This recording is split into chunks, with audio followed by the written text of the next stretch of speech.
이렇게 어린 양은 짐승의 세력을 이겼고 한 뜻을 가지고 덤벼드는 그들을 모두 물리치고 맙니다. 어린 양의 결정적인 승리는 어디에 있느냐? 십자가에 있습니다. 어린 양의 결정적인 승리가 바로 십자가라는 얘기입니다. 십자가로 말미암아 어린 양이 패배한 것 같지만 그 실은 완전한 승리임을 우리는 확실하게 믿으셔야 될 줄로 압니다. 이 십자가가 없다면은 사실 우리는 여기에 앉아 있을 이유가 하나도 없는 것입니다. 그러나 십자가로 말미암아 완전한 승리를 이루신 우리 주 예수 그리스도의 그 크신 능력에 따라 우리를 죄악 가운데서 건져내시고 구출하여 주시고 생명으로 하나님께서 받으신 것을 우리가 믿어야 될 줄로 압니다. 그런데 오늘 본문은 뭐라고 말씀을 하시냐 보면 14절 하반절에 보면 이렇게 말합니다. 또 그와 함께 있는 자들 곧 부르심을 받고 택하심을 받은 진실한 자들도 이기리로다. 이 누구를 가리켜서 말합니까? 자, 따라합시다.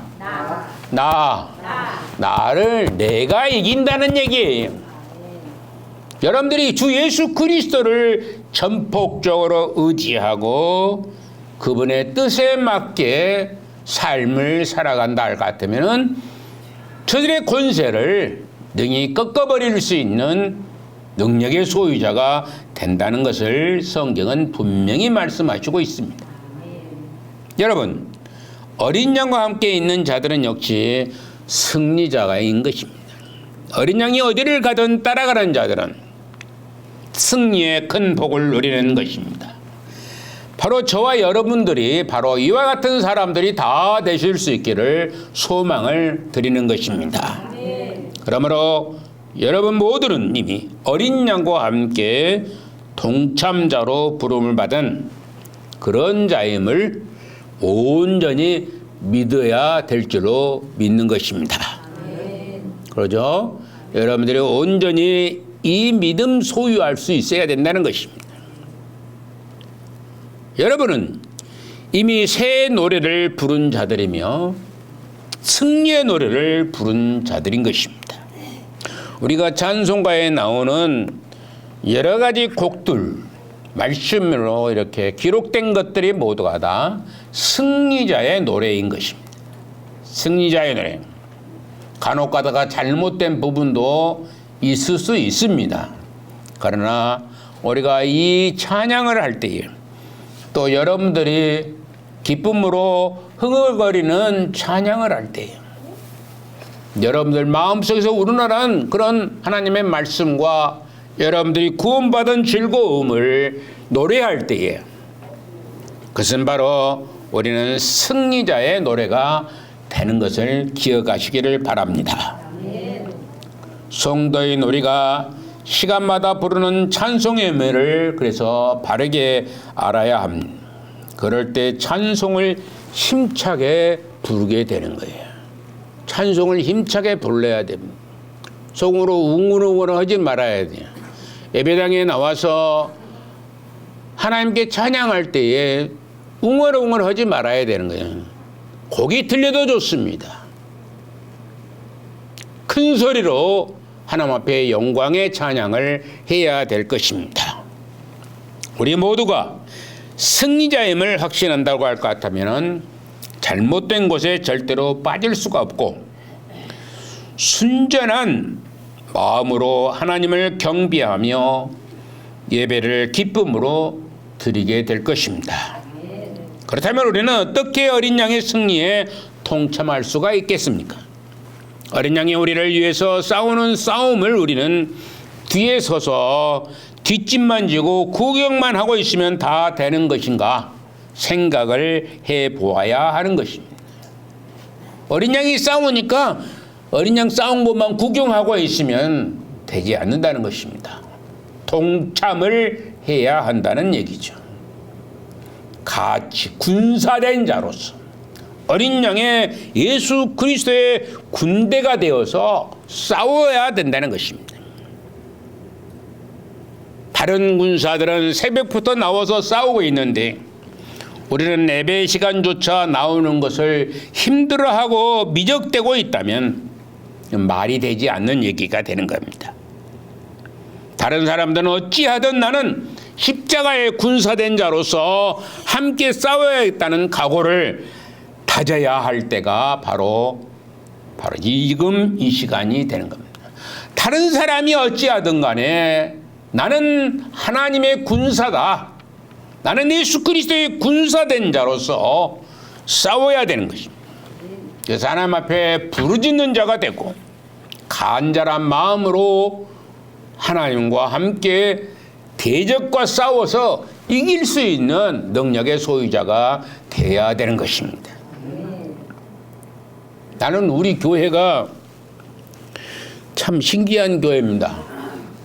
자꾸 얘기합니다. 기도하는 것을 보면은 대표 기도하는 것을 보면 참 잘합니다.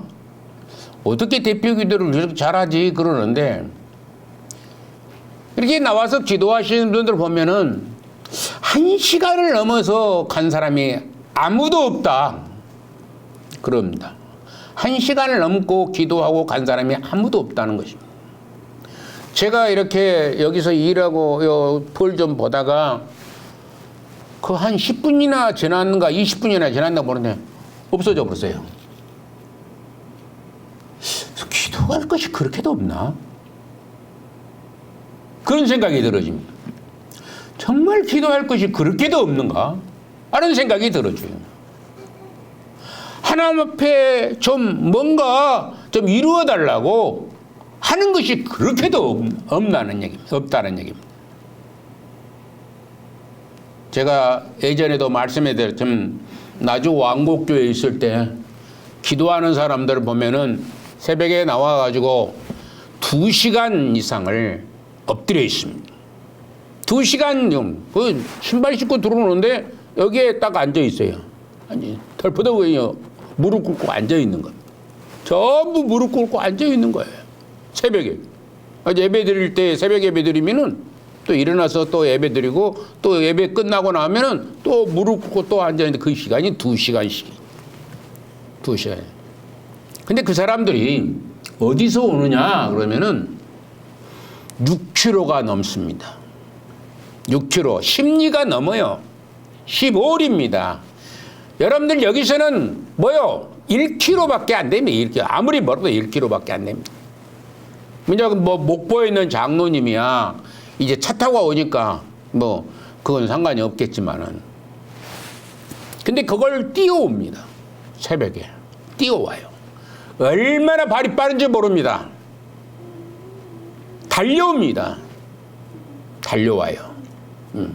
그 예배 시간에 늦지 않기 위해서 달려오는 거예요. 6km 넘어 있는 데서 달려옵니다. 한두 사람이 아닙니다. 그런 열정을 가지고 있었던 분들. 교회가 작아질 이유가 없습니다. 성도들이 불안할 수밖에 없습니다. 제가 예배드릴 어느 사람 예배드리러 오면 그 다음에 보면은 2사람, 3사람씩 나와버리는. 어쩔 때는 5사람도 나와버리고 6사람도 나와버리고 한 번에 그 사람하고 나하고는 한 번도 만난 적이 없는데 나와버린 것입니다. 하나님 앞에 기도할 때에 하나님은 역사하시게 되고 적과 싸우는 능력을 소유하게 됩니다. 여러분들 뭐하기 위해서 그렇게 집에 빨리 들어가려고 애를 쓰는지 모르겠습니다. 집에서 뭐 하려고 사업이나 하고 무슨 일을 한다고 할 것 같으면 내가 이해를 갑니다. 그러나 충분히 기도할 시간이 있어요. 우리가 적군과 싸워서 이길 수 있는 그런 시간을 충분히 가지고 있습니다. 그런데 그러지 않습니다. 물론 이미 이 어린 양의 승리는 십자가에 달려 죽은 지 사흘 만에 부활하심으로 확정적으로 결판이 나고 말았습니다. 실은 싸우나 마나 어린 양의 승리입니다. 싸우나 마나 어린 양이 승리예요. 그러나 남은 장당들을 철저하게 소탕하기 위해서 백병전이 기다리고 있습니다.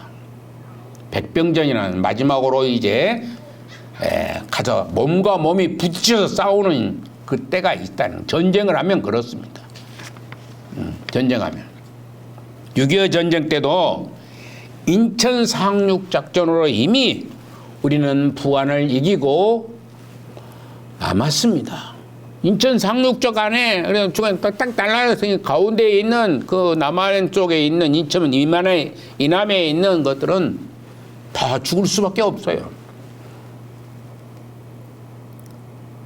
그러나 시가지 곳곳에는 그리고 지리산 잔당들은 남아 있었던 것을 볼 수 있어요. 이제 그들까지 다 소탕해야만이 완전한 승리가 이루어지게 되는 겁니다. 이제 남은 사단의 세력들을 소탕을 해야 하는 겁니다. 그것이 우리가 부름받은 자들의 최후의 승수 쌓기가 되는 것입니다. 주님께서 결정적인 승리를 이루하셨어요. 그러나 짐승의 머리는 깨지고 부서졌어도 그의 몽둥이는 아직도 꿈틀대는 시대에 우리가 살고 있습니다. 때문에 잔당 소탕 작전이 우리를 부르고 있습니다. 잔당을 소탕하는 그 일이 우리를 부르고 있다는 것입니다. 그래서 여러분들이 하나님 앞에 군사된 자로서의 일을 해야 된다는 것입니다. 군사된 자로 일을 해야 되는 겁니다.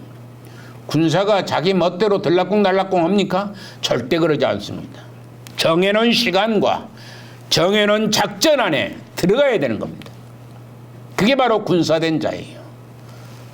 명령권자에게 복종하는 것이 군사된 자의 삶입니다. 바로 우리 주 예수 그리스도께서 우리에게 명령하십니다. 부르짖어라 그러면 누구의 이름으로? 주님의 이름으로. 내 이름으로, 예수 그리스도의 이름으로 구하라 그랬습니다.